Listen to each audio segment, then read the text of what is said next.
Shalom God's lovers, haleluya. Kita tiba pada saat ini pada pertanyaan yang keempat. Setelah pertanyaan pertama membahas tentang ibu mengapa engkau menangis, siapa yang kau cari. Mengedepankan, mengajarkan bahwa Tuhan mau supaya Matius 6 ayat 33 terjadi. Carilah dahulu kerajaan Allah serta kebenarannya, maka semuanya akan ditambah-tambahkan kepadamu. Biar pemerintahan Kristus nyata dalam hidup kita, bukan cuma di bidang rohani, tapi juga pikiran, perasaan, kehendak kita, jiwa kita ini, bahkan tubuh kita diperintah oleh Tuhan dan kita tunduk sepenuhnya kepadanya. Pertanyaan kedua, Lukas 24 ayat 17, apakah yang kamu percakapkan sementara kamu berjalan? You are what you say. Hati-hati gunakan kata-kata kita, biar kata-kata kita selaras dengan firman Tuhan, karena berkuasa mencipta dari tidak ada menjadi ada. Pertanyaan ketiga yang kita bahas kemarin, Lukas 24 ayat 38, mengapa kamu terkejut dan apa sebabnya timbul keraguan-raguan di dalam hati kamu? Jangan pernah ada kebimbangan. Orang bimbang itu sama dengan mendua hati. Dan Alkitab bilang bahwa orang-orang tersebut dalam Yakobus 1 ayat 7-8 tidak akan pernah mendapatkan apa-apanya. Tapi sebaliknya, mari berjalan dengan iman. For we walk by faith and not by sight. Kita berjalan dengan iman dan bukan dengan penglihatan. Meyakini firman Tuhan ya dan amin. Berlaku bahwa Yesus tetap sama kemarin, sekarang, bahkan sampai selama-lamanya.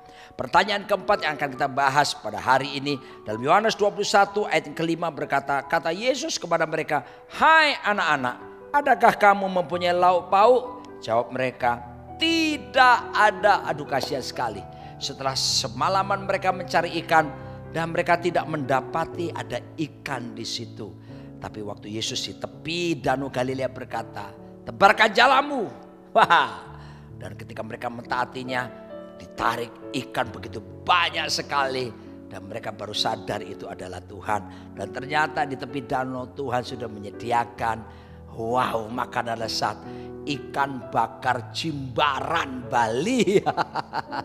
Tapi ini ikan bakar Danau Galilea tentunya. Ya, Tuhan menyediakan segala sesuatu. Bagi saudara yang hari-hari ini pertanyaan mungkin datang, adakah lauk pauk? Adakah uang? Adakah hal-hal yang kamu butuhkan?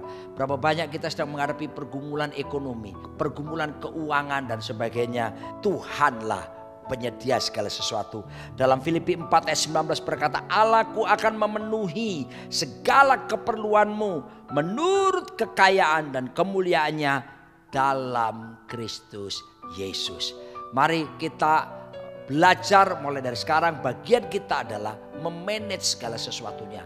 Ingat waktu Tuhan ciptakan manusia kali pertama di Taman Eden, dalam Kejadian 1 ayat 26 berkata, baiklah kita menjadikan manusia serupa segambar dengan kita.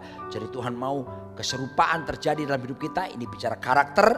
Baru kemudian setelah karakter, Tuhan berkata, berkuasalah atas ikan-ikan di laut, burung-burung di udara, atas binatang merayap melata di bumi, atas segala ternak, atas seluruh bumi dan seterusnya.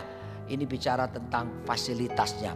Tapi kata berkuasa di situ adalah radah dalam bahasa Ibraninya. Artinya juga bicara menjadi perwakilan kerajaan Tuhan di muka bumi. Tapi arti kedua adalah governance atau tata kelola. Tugas kita adalah mengelola. Supaya kita bisa baik dalam segala sesuatu termasuk keuangan kita. Kelola. Bukankah Alkitab mengajar cukupkan dirimu dengan gajimu? Pengelolaan itu adalah tugas manusia yang diberikan Tuhan. Supaya kita tidak mengalami kekurangan. Semuanya bisa diatur. Saya sebagai gembala sidang, saya tidak punya bisnis apa-apa. Tapi bersama istri saya kami biasa mencukupkan diri dengan apa yang kami dapatkan. Dan apa yang terjadi? Dari tahun demi tahun kami buat laporan keuangan. Kami buat budgeting.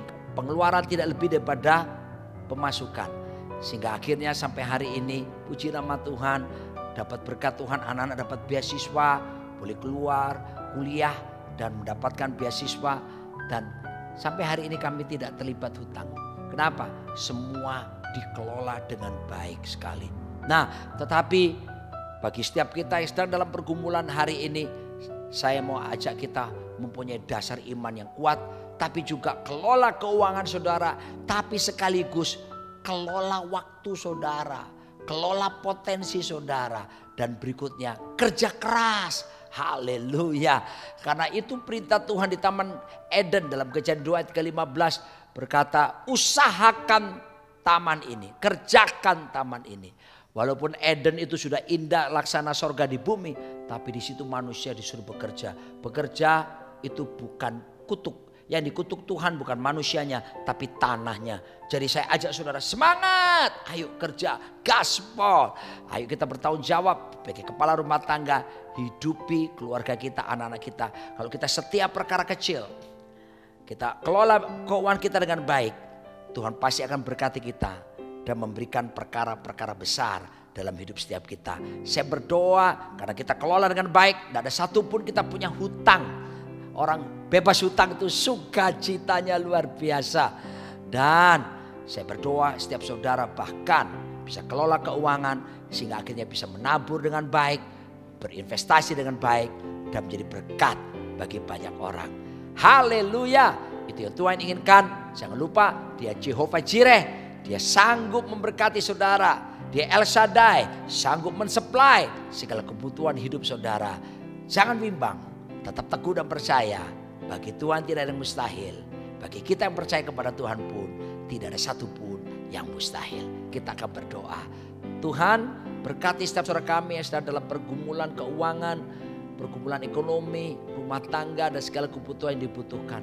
Engkau Jehovah Jireh, ajar kami Tuhan untuk kemampuan mengelola, memanage keuangan yang Kau percayakan. Dan ajar kami pula untuk semangat bekerja keras. Ajar kami setiap perkara kecil, karena Kau berjanji akan menyediakan perkara-perkara besar. Aku berdoa bebaskan kami dari segala hutang yang ada. Tolong kami Tuhan untuk menikmati hidup, berpada dengan apa yang ada. Karena itulah ketetapan-Mu bagi setiap kami. Aku lepaskan berkat turun atas mereka dalam berkat Allah Bapa, Allah Putra, dan Roh Kudus. Amin. Jika Anda terberkati dengan program ini, jangan lupa sharekan kepada saudara-saudara kita yang lain.